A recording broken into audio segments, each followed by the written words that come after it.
Today, we are going to look at some very strange clichés. Clichés that bring together in a single image the entirety of humanity. In this iconic photo, taken in 1990 by the Voyager 1 probe when it was 6.4 billion kilometers from Earth. Here we can see a small pale blue dot, a confetti floating in space. At first glance, seemingly unimportant, except that it is on this tiny pixel lost in the vastness that all of humanity is poised. This image of our world, taken from the edges of the solar system by a small metallic raft drifting in space, remains to this day the farthest photograph ever taken of Earth. On the surface of this point, on this tiny grain of a tenth of a pixel, at the scale of this grainy photo, all the people on Earth are poised. February 14th, 1990. And it's there that even today we find all the navels of the world. While the scientific interest of this snapshot can be considered as negligible, its importance in the broadest sense of the term is enormous, because it makes us aware of our place in space. And in a certain way, this pixelated aggregate has somewhat changed the face of the world. At a minimum, it has disrupted how we depict it, by transforming the vision we had of it, by bringing it back to what it really is. That is, a cosmic ship, taking the form of a blue marble wrapped in the black tapestry of space, and which seems from here quite fragile. But this image, as striking as it is not the only snapshot that has been taken of our world from space. Over the past few decades, the probes sent by humanity have managed to photograph us on numerous occasions. In their journey, they turn around to immortalize their home of origin.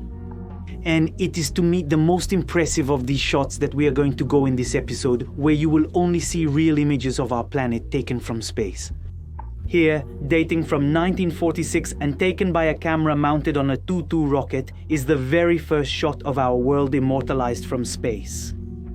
Color was not yet available, and the altitude, barely 105 kilometers above the Earth, was far from sufficient to encompass the entire globe. But already, a semblance of vertigo is rising in this image. 20 years later, an orbiter sent to circle the moon immortalizes for the first time the Earth and its satellite together in the same shot. Then, in its wake, a probe in geostationary orbit captures our planet, the full disk. The same year, during the Gemini 12 mission, Buzz Aldrin immortalizes himself during an extravehicular outing with a selfie with our world in the background. And here is, the following year, the first image of the Earth taken by an unmanned lander directly from the surface of the moon. Then, in 1968, while they are about 30,000 kilometers from Earth and heading towards our satellite, the crew of Apollo 8 takes the first snapshot of our planet presenting a complete disk. 3 days later, as they orbit the moon, they take the famous photo known as Earthrise, in which we can partially see ourselves in the shadow, immortalized from another world.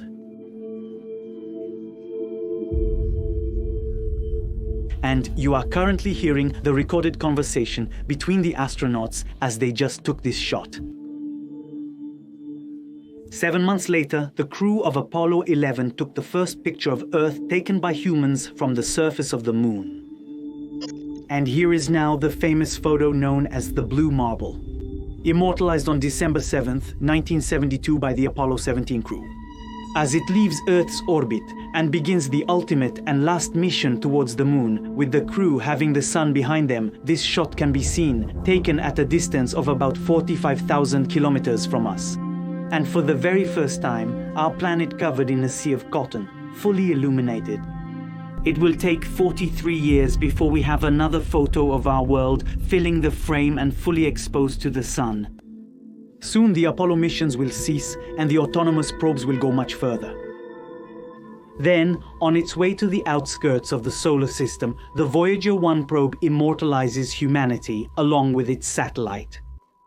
I was not yet born, but already my grandparents were here, and it's this same Voyager 1 probe that, nearly 13 years later, while it has long since passed Neptune's orbit and is some 6 billion kilometers from Earth, turns around and takes the greatest of all family portraits, the first image of the full extent of our planetary system.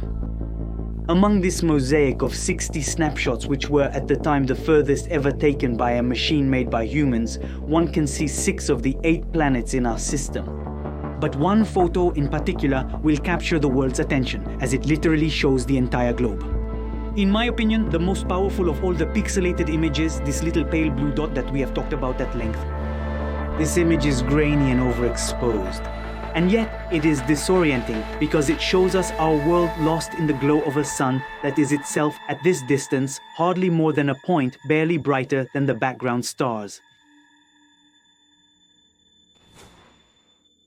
At the end of the same year, the Galileo probe set off to explore Jupiter and its satellites, turns its lens towards our little spherical theater and realizes that it is at 2.1 million kilometers from Earth. A series of 500 snapshots which, put end to end, immortalize for the first time on screen a complete rotation of our planet. 13 years later, the Mars Global Surveyor probe is responsible for the first image of Earth and its satellite captured from Mars orbit. The same year, Mars Express, while it is 8 million kilometers away and heading towards the red planet, points the lens of its camera towards us, while a large part of the Pacific Ocean, speckled with grey and white clouds, faces it. 4 years later, it's the turn of the Mars Reconnaissance probe to capture this image of our world and its satellite. Given the orientation of this photo, taken while the probe was in orbit around the red planet, we can say that if you were in South America on this beautiful October day in 2007, well, you are there somewhere in this picture. At the exact moment this image was taken, the Japanese spacecraft Kaguya was en route from Earth to the Moon. A few days later, this probe will send us spectacular images of our world from lunar orbit. And what if we have images of our blue planet as seen by probes orbiting the red planet? There are also quite a few that have been taken directly from the surface of Mars. Here, captured just before dawn by the Spirit rover, is the first snapshot of our world taken from the surface of another planet. That little white dot in the middle of the picture, that's us. A year later, about an hour before sunset, the Opportunity rover points its camera towards the horizon and takes this other snapshot. This discrete point that, in the twilight, barely stands out against the pale red glow of the sky. As the stars begin to appear, it's still our planet. Nearly 10 years later, and with the distance between Earth and Mars being about 160 million kilometers, the Curiosity rover took a similar photo in which one can see, in the twilight sky of the Martian horizon, the Earth standing out as the brightest point of light in the night sky.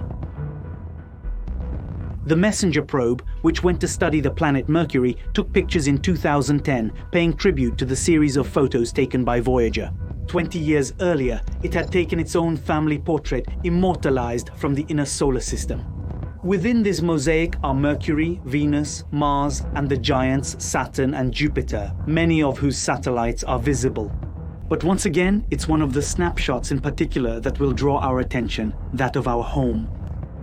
These two bright points, this little couple of confetti lost in the vast emptiness of the starry field, these are the Earth and the Moon, as they were captured by the onboard camera of Messenger while the probe was located at the time of this shot 184 million kilometers away from us. And if images of our world taken from Martian ground or Mercurian orbit can be unsettling, those taken from deep space may be even more so. This image is the result of a compilation of 165 shots taken by Cassini's wide-angle camera in 2006, while the probe, drifting in the darkness, was sheltered in the shadow of the gas giant Saturn. At the time of taking this shot, Cassini was 7 times further away from the ringed giant than we are from our satellite. And once again, although extremely discreet, we can see on this image our world, the starting point of the probe, located more than 1 billion kilometers away. This aggregate of insignificant pixels has entered history as the second shot of Earth taken from the icy depths of the outer solar system. 7 years later, the probe accomplished the same feat, shielded from the sun's glare by Saturn's imposing shadow. This other shot that extends from one side of the image to the other, over nearly 650,000 kilometers, and on which we can see many moons of the gas giant. But also, for the first time gathered in the same photo, 4 planets of the solar system. Saturn and its immense rings that we see here, accompanied by its satellite, Enceladus, whose geysers spew fine particles of ice-forming plumes. But also Mars, this slight red point, here embedded in the outer edge of one of the rings of the giant Venus, which takes on the appearance of a bright white point. And of course, our planet, which only the trained eye can see as a pale blue dot, accompanied by a very slight protrusion on the right side, caused by the discrete presence of the moon. In this other snapshot, taken in quick succession by the probe, we can see our world and its satellite as separate objects. As for the other bright points nearby, they are all distant stars located in the background, several tens of light years away from each other. This image was named the day the Earth smiled, because for the first time, its inhabitants were warned in advance that such a photo was going to be taken from such a great distance. So, knowing this, some gathered on this 19th of July 2013 to celebrate on a small piece of this drifting confetti. Knowing that at 1.4 billion kilometers away, a probe was about to photograph them. And if you are over 9 years old today, then you are necessarily in this photo. Put it somewhere at the time of the shot. 4 years later, at the end of its mission, as it is about to fall into the gas giant, the Cassini probe takes this final shot of our world. These two faint points of light that are hard to distinguish between the icy rings of the giant are still the Earth and its satellite. And I think you'll be happy to learn that at the moment the probe took what remains to this day, the last image of our planet observed from the outer solar system. The part of the Earth facing Cassini was the South Atlantic Ocean. Today, nearly 50 years have passed since the first image of a fully illuminated Earth, the so-called blue marble. And now, the Deep Space Climate Observatory satellite, located 1.5 million kilometers away from us in the direction of the Sun, constantly provides us with a complete and real-time view of the illuminated side of our planet. Occasionally, it even gives us a view of the far side of the Moon when it passes in front of it. To get from Earth to the Lagrange point, where the deep space climate is located, the Voyager probe, one which is currently moving away from us at a speed of 17 kilometers per second, would take a day. Recently, to celebrate the 30th anniversary of a photo taken by Voyager, National Aeronautics and Space Administration used image processing software to account for the brightness and colors as one would be able to capture them. If we could, with more modern equipment, retake this shot, while waiting to perhaps one day return that far, the small device that originated this photo, Voyager 1, remains the farthest man-made object from our world. And the probe continues to rocket at the edges of the solar system. It is currently more than 21 billion kilometers from Earth. That's 4 times further from us than it was when it took this snapshot that inspired Carl Sagan to write this poignant text, of which I'm giving you a translation here. From this terribly distant viewpoint, the Earth might not seem of particular interest. But for us, it's different. Look closely at this point. This is here, this is our home, this is us. On it have lived everyone you love, everyone you know, everyone you've ever heard of, every human being who ever was lived their lives here. The sum total of our joys and our sufferings. Thousands of religions with assured convictions of ideology and economic doctrine. All the hunters and gatherers, all the heroes and all the cowards, all the creators and destroyers of civilizations, all the kings and all the peasants, all the young couples in love, all the fathers and mothers, all the hopeful children, the inventors and the explorers, all the moral teachers, all the corrupt politicians, all the superstars, all the supreme guides, all the saints and sinners in the history of our species have lived here on a speck of dust, suspended in a sunbeam. The Earth is a very small stage in a vast cosmic arena. Think about the rivers of blood spilled by all those generals and emperors, so that, in triumph and glory, they could become the temporary masters of a fraction of a point. Think about the endless cruelties perpetrated by the inhabitants, from one corner of this pixel on the barely distinguishable inhabitants from another corner. How they struggle to understand each other, how prone they are to kill each other, how fervent their hatred is. Our postures, the importance we imagine we have, the illusion that we have some privileged positions in the universe are challenged by this pale light point. Our planet is a tiny solitary spot, enveloped by the great cosmic night. In our obscurity, in all this vastness, there is no sign that help will come from elsewhere to save us from ourselves. The Earth is so far the only known world to harbor life. There is nowhere else, at least in the near future, to which our species could migrate. Visit, yes, settle not yet. Whether you like it or not for the moment, it's on Earth that we make our stand. It's been said that astronomy induces humility and strengthens character. Perhaps there is no better demonstration of the folly of human conceits than this distant image of our tiny world. To me, it underscores our responsibility to deal more kindly with one another and to preserve and cherish the pale blue dot, the only home we've ever known.